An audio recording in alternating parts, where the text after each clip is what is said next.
Welcome to the Better Workday Podcast with your host, Niamh Moynihan.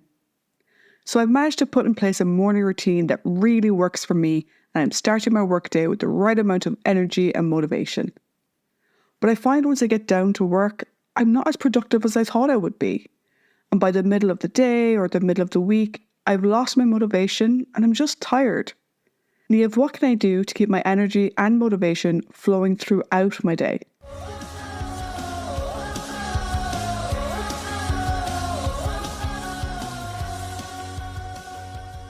Hello, and welcome back to the Better Workday Podcast. How are you? Last week, we spoke about how to improve your morning routine.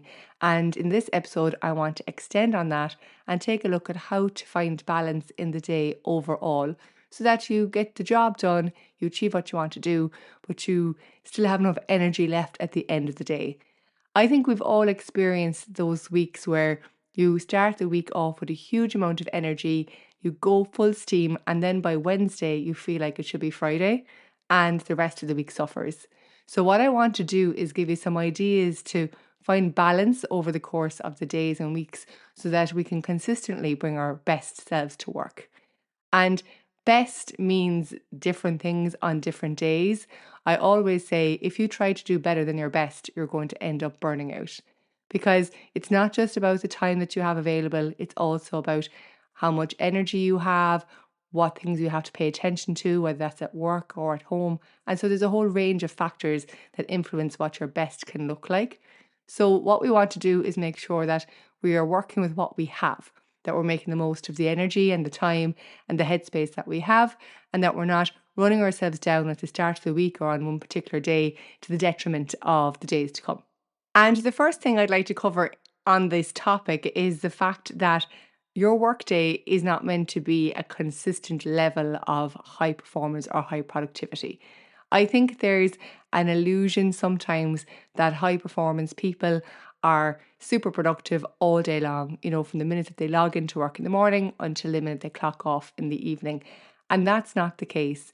It's very hard to sustain a high level of performance without any dip. And so our days and our weeks look more like a wave where there's peaks and troughs where we've got high activity, high energy, and then that's balanced with periods of rest or low activity. And the thing is, if you try to sustain high energy, high performance all day long, you're going to end up feeling exhausted. You're going to end up feeling like you've done a week's work in a morning. And that's going to have a negative ripple effect on the rest of your day and on the rest of your week. And on the other hand, if you have a flat line of boring, monotonous work that's not challenging, you're going to feel probably tired, bored, lethargic, and not motivated. So the key is to find that balance, that wave during the day. And it really does depend on so many different factors: what you do, where you work, the nature of your company, all those things. And they're the kind of things I want to dig into now so that maybe you can start creating a flow to your day that really suits your work and your environment. And above all else, before we get into any of those factors, you have to put in the non-negotiable, which is your breaks. And I want to stop and spend a little bit of time on the topic of breaks before we move on, because it's so important. I believe that if you can incorporate a few micro breaks into your day, it can make a huge difference. So a micro break can be up to 10 minutes long, it can be as short as 2 minutes, and there's an opportunity for you to take a break from work. And here are just a few scenarios where it might be helpful.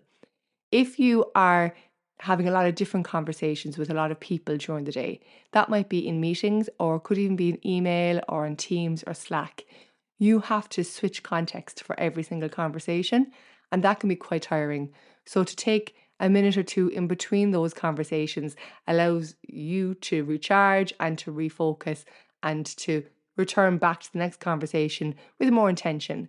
If you are working on a big piece of work and you find that you are starting to get distracted or that you are feeling that you want to move on to a different task, that's a cue to take a small break to give your brain a chance to rest and come back. And it doesn't have to be, in this case, a break from work altogether. It could just be switching to a lower demand task for a few moments and allowing yourself a chance to recharge in that way. And also, if you just have a lot going on your desktop, so I'm talking about those browsers with 100 tabs open, there's lots of notes on the notebooks, there's lots of things to do, that can be very overwhelming. And taking, again, just a minute or two to step back really allows you to regain focus and regain control over your day. And I don't expect you to do anything too crazy on these 2 minutes or up to 10 minutes, depending on how much time you have. It's just to even push back from your desk and gaze at something far in the distance. Just take a moment out. I always say that what I try to do is take a minute to step into the corridor, the virtual corridor, corridor of my mind.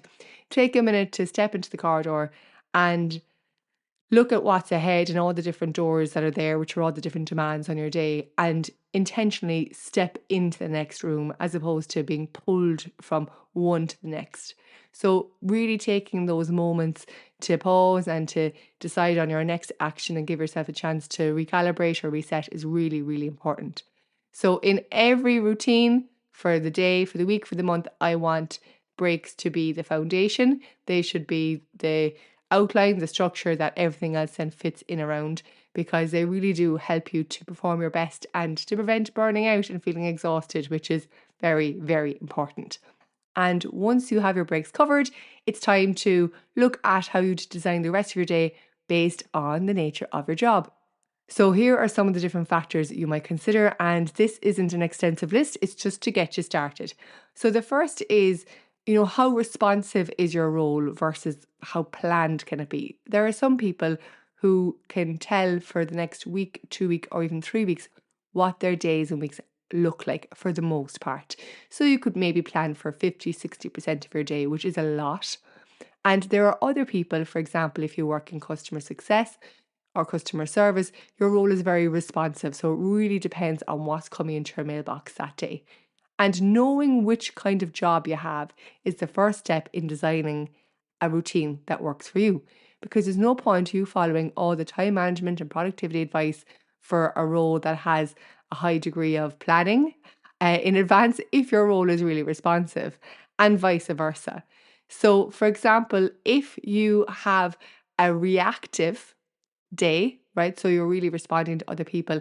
What I suggest you do is allow a minimum amount of time that you need to spend on key activities so that they don't get lost in it. Okay. So you might say, my job is really responsive, but I need at least 1 hour a day to do this task. And that task could be something like a project you're involved in, some learning that you're doing, some other development. Okay. So you set a minimum amount of time that you're going to work on planned activity. And then on the other side, if your role is quite planned or structured, you have to allow time for I don't know what yet. Okay, so it's not going to be perfect. It's not going to go as planned. We all know this. You've never had the perfect work day. I've yet to meet someone who has had a day that's gone without a single hiccup. So what we want to do is allow buffer time for I don't know what yet. And maybe a half an hour or an hour so that you don't over plan, over schedule, overpack your day. And so that's the first thing that you can look at. Do you need to plan in time for planned events, for things that you know you must do, or do you actually need to plan in time for I don't know what yet? And the second thing to consider then is what kind of work are you doing? And this will vary between really strategic work and tactical work. And your work will probably fall somewhere in the middle of that, okay? So strategic is things like long-term planning, and then tactical is day-to-day operations, updating a spreadsheet, filing a report, updating the system, those kind of things, right? And what I'd suggest is if you have some strategic work to do, try to schedule that for a time of the day or a day of the week that you're going to have a lot of energy, that you're going to be able to pay attention to it. So take a look at the rest of your calendar and see where that works best. And then for the tactical work, do your best to try and group similar tasks together if you can, and make sure that you're allowing for lots of breaks, because that work can actually be quite draining and can be quite repetitive. So you need to shake things up a little bit. So doing a big set of one type of task for a while and then switching it up to do another type of task will bring in some variety in the day and also keep you refreshed. So things like that, taking a look at what your day and weeks looks like So you are probably going to have a mix of strategic and tactical work, and it's all about recognizing that and seeing how that can flow across the day. And of course, if you have meetings, they have to go in there as well. But meetings are a whole other topic. Now, the next part that you'd have to look at with that then is the kind of work that you do and how long your work takes. So over the years, I've done lots of different jobs now at this stage, which is great actually. And one thing I'll say to you is I worked in some jobs where a task would take me 20 minutes on average and I get loads of them done in the day. And others take an hour and I get significantly less of them done in a day.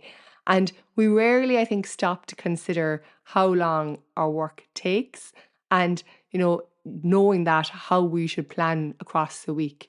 So really take a look at the type of task you're doing and then how long it takes to actually do them and see can you reschedule or reshuffle your day so that you're making the most out of the time so that you're not getting into something and finding that you can't finish it or that you are constantly finishing your tasks early and because you haven't decided what to do next, you just end up procrastinating and doing work for the sake of work. So it works both ways actually. And what I do is I have a time tracker. So I've tracked my time for a long time now at this stage. And every day, actually, I bucket my time and I see where I'm spending my time. And it really allows me to take a look then and plan my week realistically. Now, this time tracker is for me. I don't share it with anyone else. If you choose to track your time, it's for you. You don't need to share it with anyone else. But it's a great way for you to see how long your work really takes.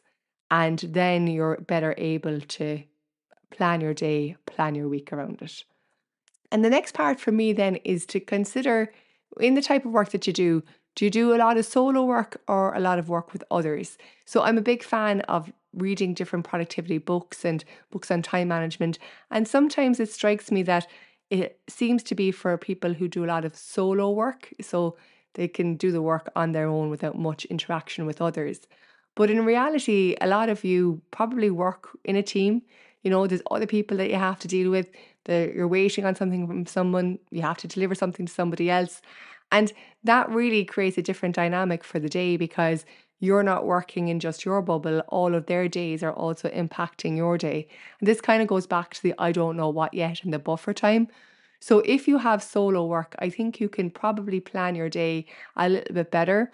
If you work in a highly collaborative environment, I just encourage you to allow the flexibility of not knowing what's happening on other people's desks, giving yourself that space for the unexpected so that when it does arise, then that you can handle it as opposed to, again, trying to over plan. Okay. And really kind of taking a look at the conversations and the relationships that you have with those people and seeing can you work better together to have a smoother day, to have a smoother week. Okay. This kind of links in then again with meetings. I'm not going to touch on it too much, but if you're in a highly collaborative role and if you have a lot of meetings, maybe taking a look at whether there are the same people in lots of different meetings and if there's a way that you can change that and maybe make the most out of the time in a different way. So combining meetings or breaking other ones out into smaller sessions, things like that. And all of this has a play on your day. And on the other hand, if you are mainly a solo worker, make sure that you plan check ins or conversations or meetings with other people because otherwise, well, work can get a bit lonely. I often have found over the last number of years, moving from being an employee to being self employed, that there were days when I spoke to nobody. And that's fine every now and again, but it does have an impact on your well being over time.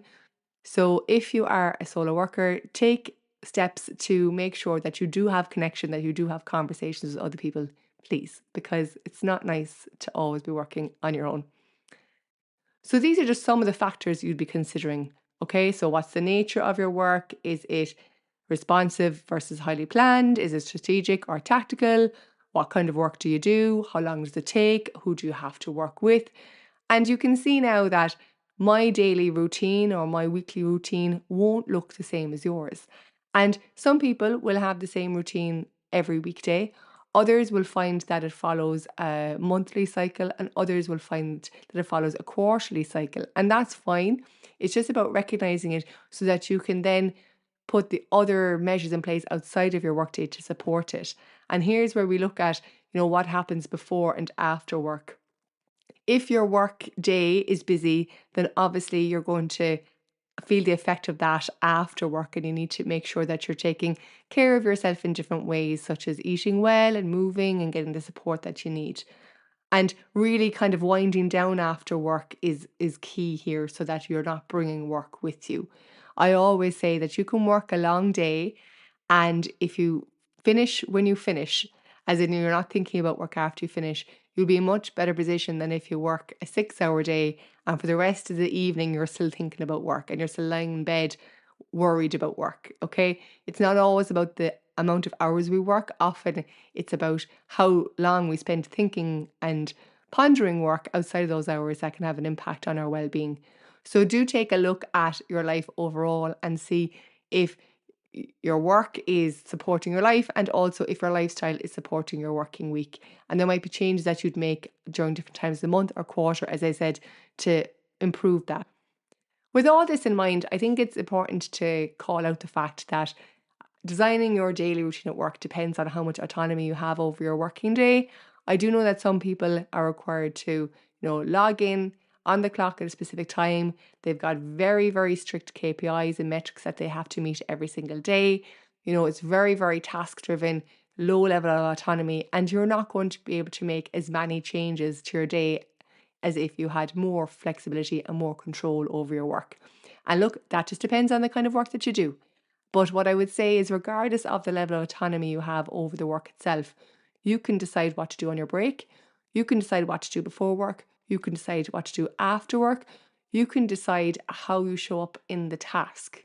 So even if you have a highly structured day and you have to follow, a certain set of instructions and you have to do things in a particular way, you can still choose, for example, not to multitask.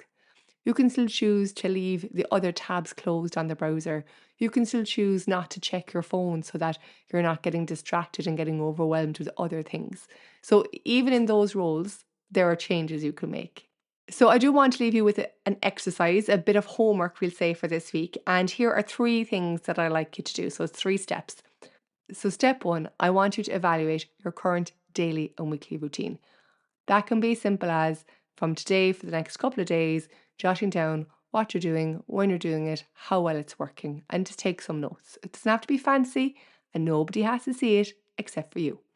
And then I want you just to pick one change, one thing that you're going to do differently. Do that for a week and evaluate whether or not it's improving your workday. Because there is always something that you can do.